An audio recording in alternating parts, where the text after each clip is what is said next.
Hi நண்பா நண்பீஸ். நீங்கள் வீடு வாடகைக்கு தேடிட்டு இருக்கீங்களா? இல்லை உங்கள் வீட்டை யாருக்காவது வாடகைக்கு விட போகிறீங்களா? அப்போது இந்த வீடியோ உங்களுக்கு ரொம்பவே முக்கியமாக இருக்கும். மத்திய அரசு இப்போ என்ன பண்ணியிருக்காங்கன்னா, வாடகை சட்டம் 2025ங்கிற பெயரில் பல அதிரடி மாற்றங்கள் கொண்டு வந்திருக்காங்க. இனிமேல் பழைய பாணி எடுபடாதுங்க.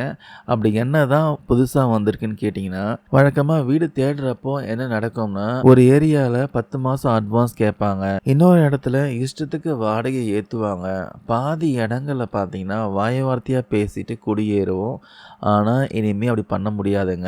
புதிய விதியின்படி வாடகை ஒப்பந்தம் ரெண்டல் அக்ரிமெண்ட் கட்டாயம் சொல்கிறாங்க.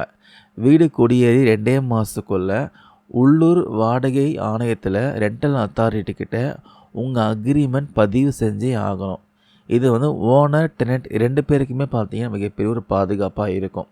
ஸோ ஃபஸ்ட்டு டெனண்ட்டுக்கு என்ன பெனிஃபிட்னு நீங்கள் கேட்கலாம். வாடகைக்கு இருப்பவங்களுக்கு ஒரு சூப்பர் குட் நியூஸ் இருக்குது. இனிமேல் வீட்டு ஓனர்ஸ்லாம் இஷ்டத்துக்கு அட்வான்ஸ் கேட்க முடியாது. குடியிருப்பு வீடுகளுக்கு அதிகபட்சம் பார்த்தீங்கன்னா 2 மாதம் வாடகை தான் அட்வான்ஸாக வாங்கணுன்ட்டு சட்டம் சொல்லுதுங்க. இது ஒரு பெரிய நிதி சுமையை குறைச்சிடும். அதுக்கப்புறம் திடீர்னு ஒரு நாள் காலையில் அடுத்த மாதம் நான் வாடகையை அதிகமாக்க போகிறேன், அதிகமாக கட்டி ஆகணுன்ட்டு சொல்ல முடியாது.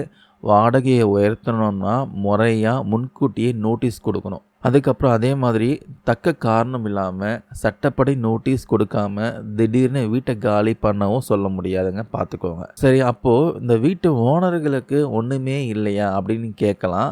அவங்களுக்கும் பல நன்மைகள் இருக்குது. யாராவது தொடர்ந்து 3 மாதத்துக்கு மேலே வாடகை கொடுக்காம இருந்தாங்கன்னா ஓனர்ஸை அவங்கள காலி செய்ய வைக்க தீர்ப்பாயத்தை அணுகலாம் சொல்கிறாங்க.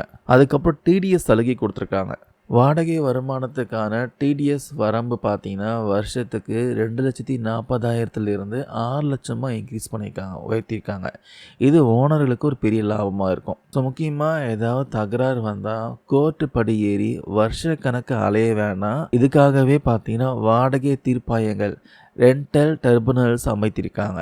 அங்கே போனால் 60 நாட்களுக்குள்ளே உங்கள் பிரச்சனைக்கு தீர்வு கிடைச்சிடும். ஸோ இனிமேல் வீடு மாறும்போது டிஜிட்டல் ஸ்டாம்பிங் பண்ணி முறையாக அக்ரிமெண்ட் போடுங்க.